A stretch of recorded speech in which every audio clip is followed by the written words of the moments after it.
작년에 서훈 국장이 CIA를 방문한 적이 있어요. 이거 단독 보도 또 나가네. 단독 보도. 또 저기 가가지고 폼페이오 국장을 만났는데 1시간을 강의를 했습니다.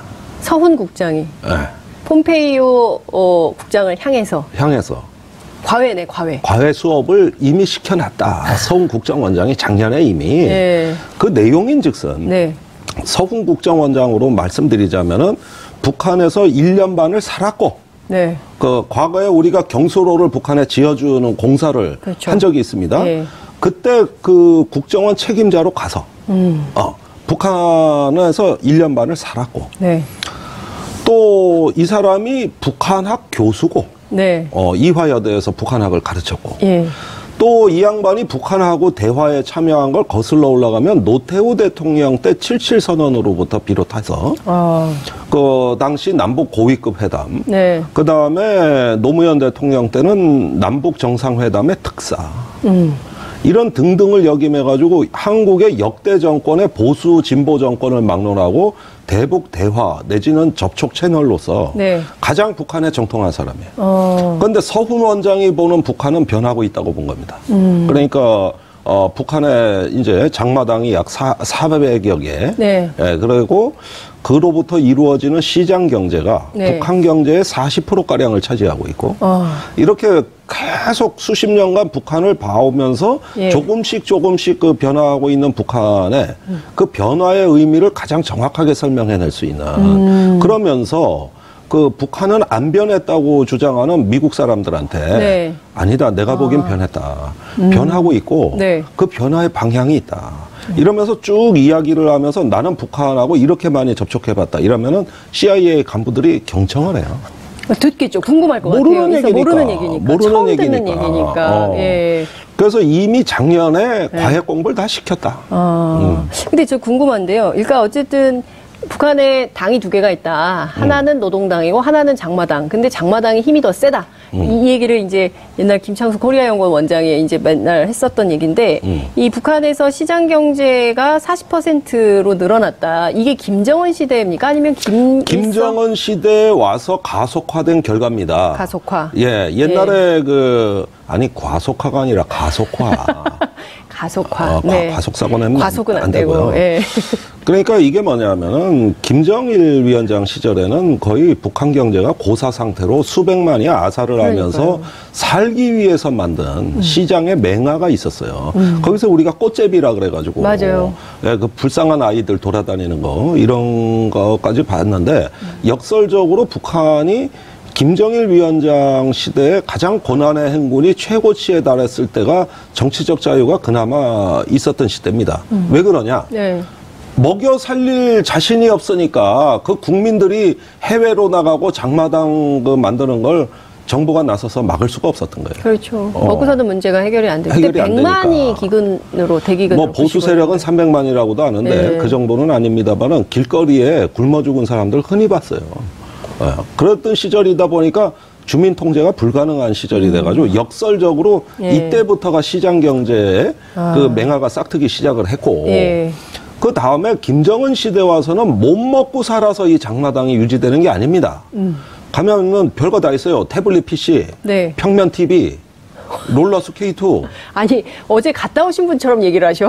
내가 베이징에서 봤는데 북한으로 보찜 싸서 그 베이징 공항에서 그 고려공항 기다리는 그 북한 사람들이 등짐을 지고 있는데 그건 뭡니까? 그러니까 이거 평면 TV고요. 우리 아들 갖다 주려는 태블릿 PC고요. 이거 게임기고요. 이 얘기를 북한이 지금 휴대폰 400만 대 시대인데 북한의 휴대폰 400만 대 이집트 회사가 들어가 통신 사업 하고 있어요. 지금요? 그다음에 북한은 3G부터 출발했어요. 우리 2G폰 북한 사람 갖다 줘도 안 써. 왜냐하면 3G부터 시작했기 때문에. 3G부터 시작했기 때문에. 그러니까 북한 사람이 나만 2G 휴대폰 보고 이런 걸 어떻게 씁니까? 요라고. 그다음에 평양 시내에 교통체증이 있다는 얘기도 그 제재 압박 속에서도 우리는 항상 듣고 있지만 와인바에 가니까 전 세계 와인이 다 있더라는 거죠. 아니 그 일반인들 혹은 특권층들 이런 보도가 늘 있지 않습니까? 물론 특권층이지만 그럼에도 불구하고 역사의 진보라는 건 원래 그 엘리트부터 시작되는 건 맞죠. 그러니까 북한판 부르주아 즉 붉은 자본가라고 얘기하는 장마당 세력이 있었던 겁니다. 네. 이걸 한번 화폐개혁으로 위축시켰던 건 사실이지만 네. 다시 살아나서 김정은 시대 와가지고는 장마당과 네. 그다음에 경제관리 개선 조치라 그래가지고 그 농장에서 이제는 국가에는 산만 갖다 주고 네. 실을 자기가 먹는다고. 그러니까 우리는 국가에 세금만 내고 이거 분배를 자율적으로 할 수 있는 네. 이런 시스템으로 바뀐 게 북한 경제의 가장 중요하고 결정적인 변화였어요. 그러면은 그 서훈 원장이 미국의 CIA의 그 폼페오 국장에게 과외를 할 때 북한이 변화하고 있고 그 변화의 방향은 분명하다라고 했을 때 이 변화의 방향은 어느 정도입니까? 그러니까 중국식 사회주의 아니면은 개혁 개방을 토대로 한 자본주의? 그런데 어떤 노선일까요? 중국식 사회주의는 일련의 수정주의 세력이 만들어낸 그 경제 개혁 개방이죠. 그건 등소평 때부터 이제 수정주의 세력들이 기존의 그 교조적 논리를 깨부수면서 네. 새로운 생존 전략을 짠 거 아니겠어요? 근데 북한에는 수정주의 세력이 없습니다. 지금의 어떤 권력을 대체할 만한 네. 수정주의 세력이 없어요. 그런데 중국은 있었던 겁니다. 이게 차이입니다. 그러니까 정치적 변화라는 건 그렇게 크게 기대할 수가 없고 네. 다만 어떤 정책의 변화를 기대할 수 있는 것이죠. 정책의 변화. 그러면은 집권 초에 2012년경에 김정은이 무슨 말을 했냐면은 네. 도대체 인민들을 먹여 살리는 좋은 방법이 있다면 자본주의 국가건 적대국가건 가리지 말고 좀 좋은 거 있으면 다 배워라. 아, 정말요? 이렇게 얘기했어요. 그때가 우리가 어쩌면 남북관계가 저 새로운 지도자로 인해서 잘 풀리는 거 아니냐고 기대감을 갖게 만든 시절이었습니다. 네. 그런데 이제 그 뒤에 다시 그 선대로 돌아가서 핵미사일 쪽으로 경도되면서 그 초기에 얘기했던 개혁적 발언들이 무색해진 겁니다. 그래서 김정은은 오히려 더 정통 교조 아니냐. 네, 그렇죠. 이런 의심을 했던 거 아니겠어요? 근데 최근에 보면 네. 다시 초기로 돌아가는 것 같다. 그러면 북한도 자본주의할 가능성이 있다? 자본주의로부터 배운다는 게 자본주의화된다. 항상 내가 뭔 얘기하면 두 걸음 앞서가니까 뭔 얘기하기가 좀 그래. 네, 그런데 그 정도는 수정주의가 있어야 되는데 그 네. 정도는 아니고 자 이겁니다. 이 젊은 지도자가 연착륙하는 기간이 필요했었겠죠.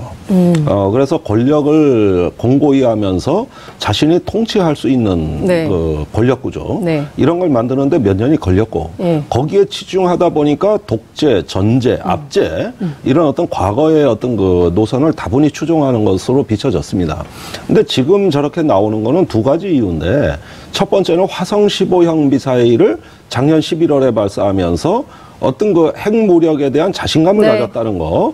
두 번째는 국내 정치적으로 이제는 내가 거의 다 장악을 했고 이렇게 국내에서 비축된 힘을 밖으로 네. 외교로 이렇게 풀어나가야 되는 어떤 국면 전환이 이제 됐다. 그래서 지금, 네. 2012년, 13년에 그때 핵무장을 한참 가속화하면서 김정은이 했던 얘기가 이제 곧 핵실험을 하고 나면 그 이후에는 미국과 평화협정을 체결하는 단판이 있을 거다. 이런 그래서 이야기들을 지금 했었죠. 나오는 얘기가 남북정상회담에서 종전선언, 평화협정 얘기가 나올 거다라는 얘기가 있습니다. DMZ에서 선언을 할까요? 어떻게 전망하세요? 평화협정 문제는 당사자가 여러 명입니다. 그렇죠. 육자회담 같은 데서 네. 이루어질 가능성이 높고 14 남북공동선언에서는 3자 또는 4자가 그 전쟁을 종결하고 평화를 남북미중 하는 네. 그래서 3자라 그러면 중국이 빠진 북한, 미국, 한국을 네. 얘기하는 거고 중국에 끼면 4자가 되는 겁니다. 그래서 3자 또는 4자라 그랬어요. 이걸 기본 틀로 보고 있다는 얘기입니다. 그렇다면 평화협정에 대한 논의는 우선 4자 회담부터 시작하는 게 맞습니다. 그게 남북 간의 합의의 기본 정신이에요. 네. 그런데 그런 논의를 남과 북이 서로 합의해내는 건 가능합니다. 그래서 결국 평화협정 논의는 이제 국제화된 공간으로 이동을 할 것이고, 네. 그 다음에 이제 북미 수교, 네. 평화협정과 더불어 북미 수교 문제가 이제 등장하겠죠. 네.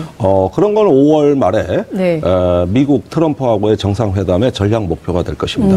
그러니까 평화협정, 북미 수교, 이런 것들을 비핵화와 동열애, 네. 등가의 가치로 과연 어떤 의제화가 되느냐가 네. 4, 5월 정상외교의 핵심 중에 핵심이 되는 것이죠. 그렇죠. 근데 이 비핵화와 관련해서 논의의 출발이 뭐가 될 거냐. 이제 핵동결부터 시작해야 된다 막 이러는데 워낙 통 큰 리더다. 내가 통 크게 해결했다. 부시도 해결 못하고 오바마도 해결 못하고 클린턴도 못한 걸 내가 했다라는 과시 욕구가 강한 트럼프가 어느 정도에서 비핵화 문제와 관련해서 북한과 담판을 지을 것인가. 네. 그러니까 저는 뭐 국내 여론 또는 트럼프에 대해서 좀 걱정하는 건 뭐냐면은 네. 중간 과정이 없어요. 그러니까요. 돌직구. 돌직구. 네. 그러니까 한꺼번에 뭐를 다 이루려고 하는데 네. 김정은 위원장이 처음부터 비핵화하겠습니다. 이렇게 나올 리는 없다고. 그렇게 나올 리는 없어요. 자기 패를 다 내려놓을 리가 없다는 거죠. 그럴 리는 없죠. 예. 어떻게 만든 핵인데. 그러니까 그것을 평화협정 우리는 북미 수교로 해서 완전한 평화 보장이 있는 단계에 가서 고려할 의제가 비핵화인데 네. 처음부터 내려놓으라 그러면 내려놓을 수도 없고 또 그렇게 말을 했다가 네. 불리한 협상이 될 수도 있단 그렇죠. 말이죠. 그러니까 지금 이 빠르게 진행되고 있는 이 정상 외교에 대해 가지고 우리가 너무 과한 기대를 자칫 잘못 걸었다가 만일에 이루지 못할 경우에는 이거 엄청난 그 역풍이 그렇죠. 예상이 됩니다. 예. 그러니까 과속 사고가 제일 위험한 사고예요. 네. 피해도 크고. 네. 여기서 과속이 나오는 겁니다. 아까 가속화가 예. 다른 과속.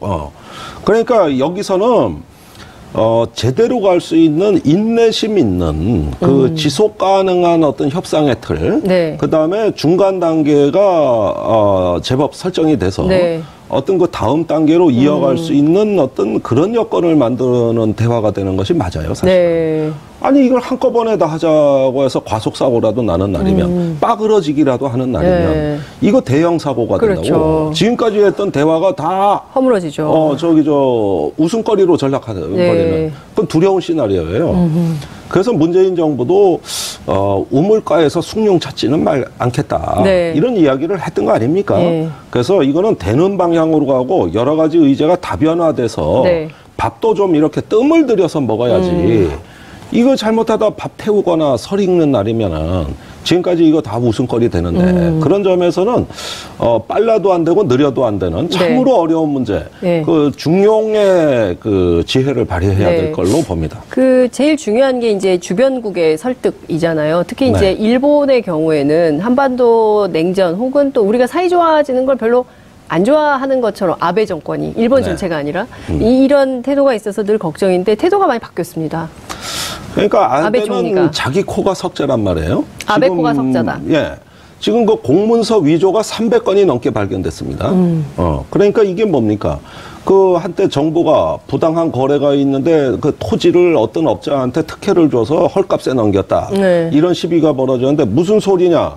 정부기관이 적당한 가격으로 했다고 여기 기록에 있다.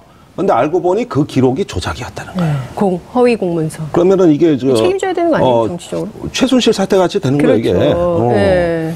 그래가지고 아베는 이거 헤어나올 방법이 없어요. 그 일본 참 방법이 없습니다, 근데. 방법이. 네. 그러더니 이제 또 평소에 안 하던 말을 하기 시작해? 그러니까. 깜짝 놀랐어요. 서울 원장을 만나가지고. 네. 의자도 똑같은 거 주고. 똑같은 거 주고. 그러니까 그게 그 홍준표 대표 갔을 때, 문희상 네. 의원 갔을 때를 네. 저 아래에 앉혀놓고 지는 높은 데 앉아가지고. 그러니까요. 마치 중국 황제가 조선 사신 아래를 하듯이. 이렇게 못된 짓을 하던 네. 총리가 이제는 격을 맞추고 네. 그러면서 북한의 핵사찰함 돈은 우리가 되겠다. 그 다음에 이번에 한국 정부가 네. 정말로 대화를 네. 너무 훌륭하게 잘했다.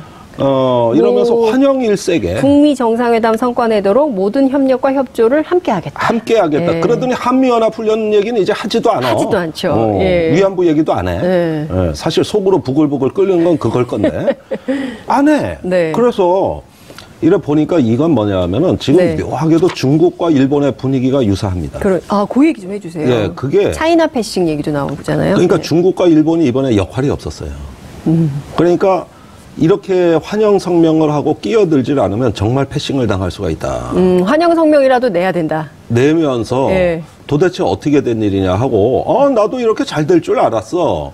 말이라도 이렇게 하는 것은 그동안에 자기들이 조금 패싱당할 수 있는 우려를 이야기하는 것이고 네. 그런데 이제 뒤돌아서서는 잘 되겠어? 이 분위기로 바뀌는 거야. 면전에서는 저기 그렇게 얘기를 해놓고 외교적으로는 막 굉장히 칭찬을 하고 뒤돌아서는 딴소리한다 이거죠. 엊그제 인민일보 논조예요. 인민일보 논조. 네. 그다음에 저기 중국에 그 최근에 중요 인물이 갔다 와가지고 예. 중국의 꽤 높은 책임자를 만나고 도착하면서 공항에서 저한테 다급하게 전화가 왔어요. 누가 전화를 했습니까? 그건 내가 밝힐 수가 없죠. 예. 높은 사람? 뭐 그냥 현역 정치인이라고만 이해해 주세요. 현역 정치인. 예. 그런데 의외로 중국 가가지고 니들 잘 되겠냐? 한 번 회담으로 뭐가 이루어지겠냐 이런 비꼬는 얘기를 많이 들었다. 어머. 이게 어찌 된 일이냐? 중국이요? 성명은 무슨 뭐 단단한 얼음이 녹고 화창한 봄이 오고 시진핑이 그렇게 얘기를 했는데 호박씨 까는 거예요. 그러니까 저기 보라고. 네. 이 심리는 이중 심리라는 겁니다. 이게 패싱이에요. 맨날 싸우던데 네. 저 싸우던 애들끼리 친해져. 셈이 난단 말이야. 셈이 난다. 그래가지고 내가 같이 놀면 되는데 패싱될 수가 있다. 그런데 이번에 전혀 역할이 없었던 거예요. 중국, 일본이 뭘 했습니까? 한국이 맞습니다. 다 했지. 그렇죠. 한국이 다 했죠. 이러니까 이거 고민되는 겁니다. 거기에다가 일각에서는 지금 벌써 성급한 농객들은 네. 이제 저 미국하고 북한이 친해지면 역으로 힘을 합쳐 중국 견제라도 하는 날이 온다든가.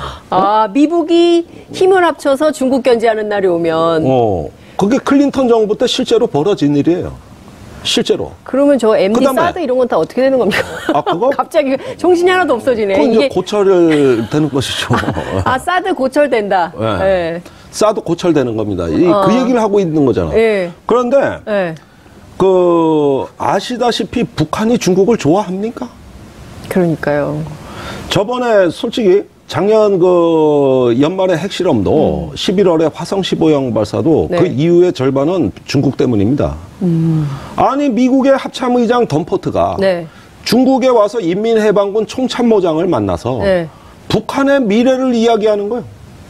자기들이 왜? 북한의 미래를. 그런 다음에 그 북중 국경지대 덤포드 합창이 와서 심양 공고에 30만 병력이 있는 심양 공고에 와가지고 훈련을 참관했다. 그런데 그 심양 공고의 핵심 목표가 유사시 북한 진입입니다.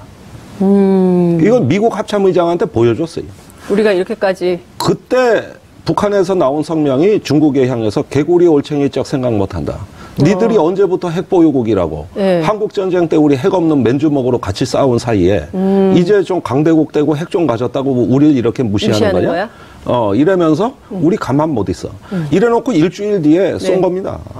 일주일 뒤에. 그러니까 북한이 핵을 개발하고 미사일을 개발하는 게 다들 미국 때문이라고만 알고 계시는데 그렇죠. 국내 여론은 철저히 그렇죠. 철저히 그래 돼 있는데 그거보다는 포위되어 있다는 이런 고립감이 핵실험의 진짜 이유라고 봐야 되는 겁니다. 여기엔 중국도 포함돼 있어요.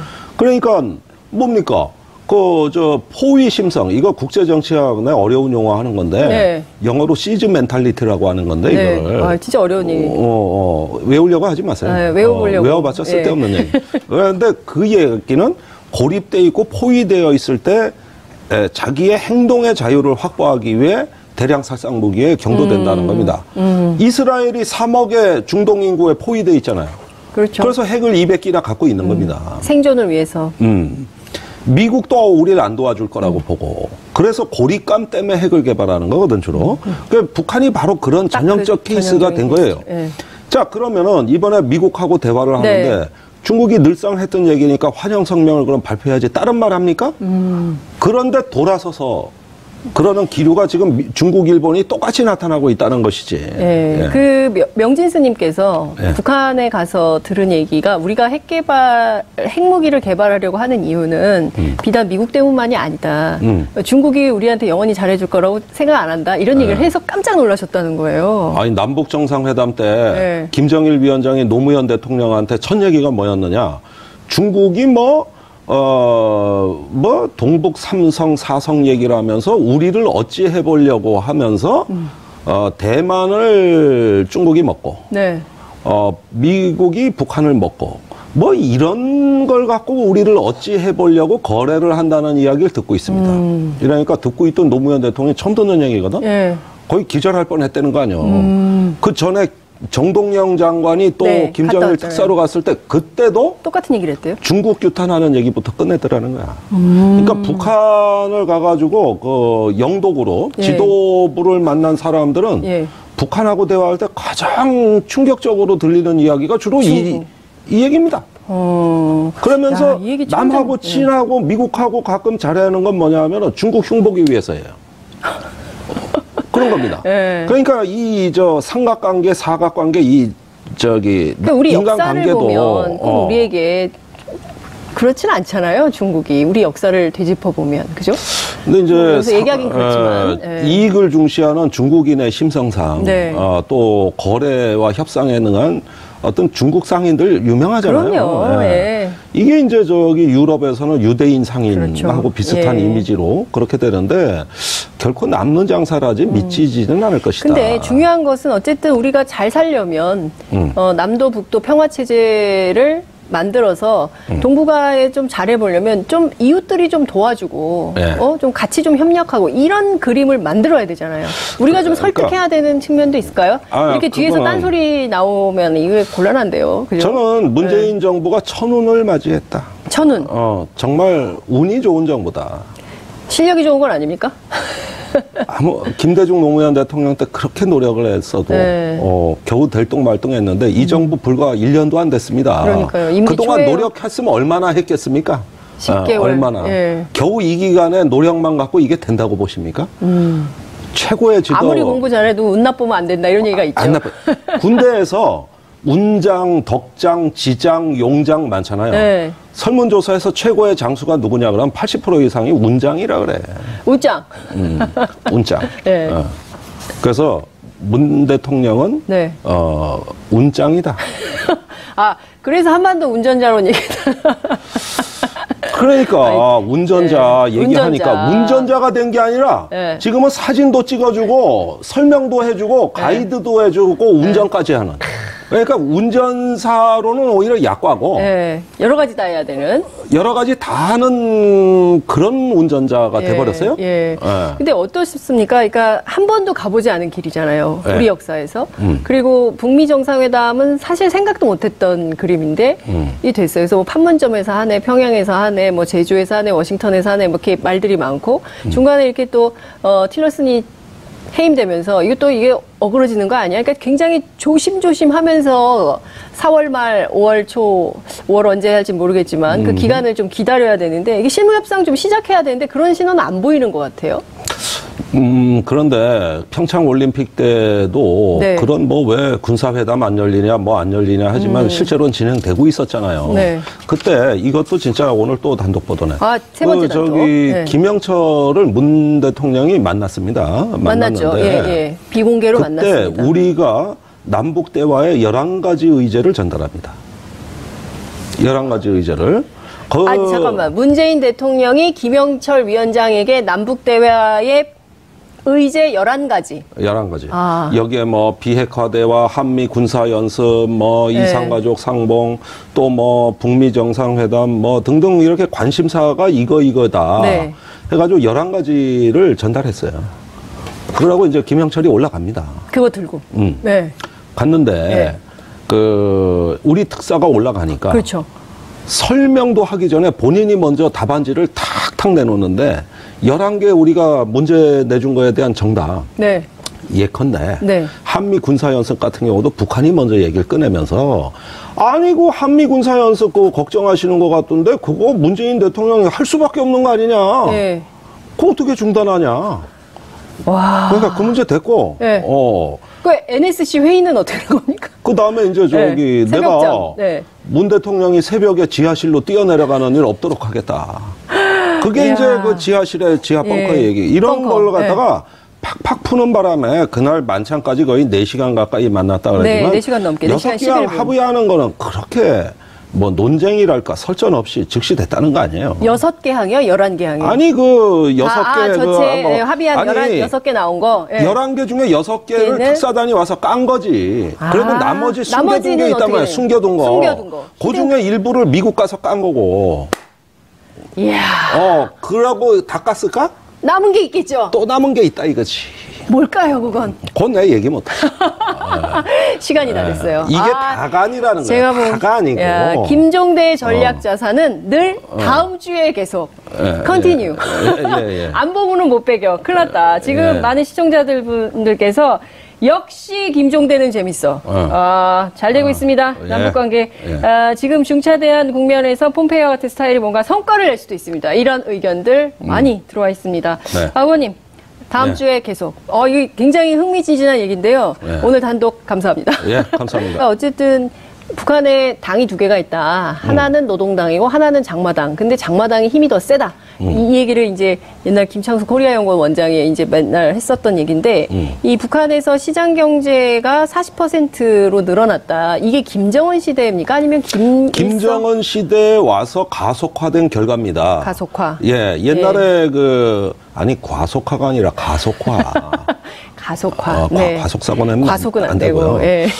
그러니까 이게 뭐냐면은 김정일 위원장 시절에는 거의 북한 경제가 고사 상태로 수백만이 아사를 하면서 살기 위해서 만든 시장에 맹아가 있었어요. 거기서 우리가 꽃제비라 그래가지고 맞아요. 그 불쌍한 아이들 돌아다니는 거 이런 거까지 봤는데 역설적으로 북한이 김정일 위원장 시대에 가장 고난의 행군이 최고치에 달했을 때가 정치적 자유가 그나마 있었던 시대입니다. 왜 그러냐? 먹여 살릴 자신이 없으니까 그 국민들이 해외로 나가고 장마당 만드는 걸 정부가 나서서 막을 수가 없었던 거예요. 그렇죠. 먹고 사는 문제가 해결이 안 되고. 그때 100만이 기근으로 대기근으로. 뭐 보수 세력은 300만이라고도 하는데 그 정도는 아닙니다만은 길거리에 굶어 죽은 사람들 흔히 봤어요. 그랬던 시절이다 보니까 주민 통제가 불가능한 시절이 돼가지고 역설적으로 이때부터가 시장 경제에 그 맹아가 싹트기 시작을 했고 그 다음에 김정은 시대 와서는 못 먹고 살아서 이 장마당이 유지되는 게 아닙니다. 가면은 별거 다 있어요. 태블릿 PC, 평면 TV, 롤러 스케이트. 아니 어제 갔다 오신 분처럼 얘기를 하셔. 내가 베이징에서 봤는데 북한으로 보찜 싸서 그 베이징 공항에서 그 고려공항 기다리는 그 북한 사람들이 등짐을 지고 있는데 그건 뭡니까? 그러니까 이거 평면 TV고요. 우리 아들 갖다 주려는 태블릿 PC고요. 이거 게임기고요. 이 얘기를 북한이 지금 휴대폰 400만 대 시대인데. 북한의 휴대폰 400만 대. 이집트 회사가 들어가 통신 사업 하고 있어요. 지금요? 크게 기대할 수가 없고. 다만 어떤 정책의 변화를 기대할 수 있는 것이죠. 정책의 변화. 그러면은 집권 초에 2012년경에 김정은이 무슨 말을 했냐면은 도대체 인민들을 먹여 살리는 좋은 방법이 있다면 자본주의 국가건 적대국가건 가리지 말고 좀 좋은 거 있으면 다 배워라. 정말요? 이렇게 얘기했어요. 그때가 우리가 어쩌면 남북관계가 저 새로운 지도자로 인해서 잘 풀리는 거 아니냐고 기대감을 갖게 만든 시절이었습니다. 그런데 이제 그 뒤에 다시 그 선대로 돌아가서 핵미사일 쪽으로 경도되면서 그 초기에 얘기했던 개혁적 발언들이 무색해진 겁니다. 그래서 김정은은 오히려 더 정통 교조 아니냐 이런 의심을 했던 거 아니겠어요? 근데 최근에 보면 다시 초기로 돌아가는 것 같다. 그러면 북한도 자본주의할 가능성이 있다? 자본주의로부터 배운다는 게 자본주의화된다. 항상 내가 뭔 얘기하면 두 걸음 앞서가니까 뭔 얘기하기가 좀 그래. 그런데 그 정도는 수정주의가 있어야 되는데 그 정도는 아니고 자 이겁니다. 이 젊은 지도자가 연착륙하는 기간이 필요했었겠죠. 그래서 권력을 공고히 하면서 자신이 통치할 수 있는 그 권력 구조 이런 걸 만드는데 몇 년이 걸렸고 거기에 치중하다 보니까 독재, 전제, 압제 이런 어떤 과거의 어떤 그 노선을 다분히 추종하는 것으로 비춰졌습니다. 근데 지금 저렇게 나오는 거는 두 가지 이유인데 첫 번째는 화성 15형 미사일을 작년 11월에 발사하면서 어떤 그 핵무력에 대한 자신감을 가졌다는 거. 두 번째는 국내 정치적으로 이제는 내가 거의 다 장악을 했고 이렇게 국내에서 비축된 힘을 밖으로 외교로 이렇게 풀어나가야 되는 어떤 국면 전환이 이제 됐다. 그래서 지금, 2012년, 13년에 그때 핵무장을 한참 가속화하면서 김정은이 했던 얘기가 이제 곧 핵실험을 하고 나면 그 이후에는 그 다음에 북한은 3G부터 출발했어요. 우리 2G 폰 북한 사람 갖다 줘도 안 써. 왜냐하면 3G부터 시작했기 때문에. 3G부터 시작했기 때문에. 그러니까 북한 사람이 뭐 나만 2G 휴대폰 보고 이런 걸 어떻게 씁니까? 요라고. 그다음에 평양 시내에 교통체증이 있다는 얘기도 그 제재 압박 속에서도 우리는 항상 듣고 있지만 와인바에 가니까 전 세계 와인이 다 있더라는 거죠. 아니 그 일반인들 뭐 혹은 특권층들 뭐 이런 보도가 늘 있지 않습니까? 물론 특권층이지만 그럼에도 불구하고 역사의 진보라는 건 원래 그 엘리트부터 시작되는 건 맞죠. 그러니까 북한판 부르주아 즉 붉은 자본가라고 얘기하는 장마당 세력이 있었던 겁니다. 이걸 한번 화폐개혁으로 위축시켰던 건 사실이지만 다시 살아나서 김정은 시대 와가지고는 장마당과 그 다음에 경제관리 개선 조치라 그래가지고 그 농장에서 이제는 국가에는 산만 갖다 주고 실을 자기가 먹는다고.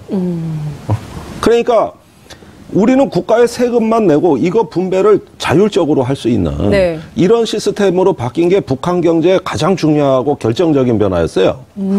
그러면은 그 서훈 원장이 미국의 CIA의 그 폼페오 국장에게 과외를 할 때 북한이 변화하고 있고 그 변화의 방향은 분명하다라고 했을 때 이 변화의 방향은 어느 정도입니까? 그러니까 중국식 사회주의 아니면은 개혁 개방을 토대로 한 자본주의? 그런데 어떤 노선일까요? 중국식 사회주의는 일련의 수정주의 세력이 만들어낸 그 경제 개혁 개방이죠. 그건 등소평 때부터 이제 수정주의 세력들이 기존의 그 교조적 논리를 깨부수면서 새로운 생존 전략을 짠 거 아니겠어요?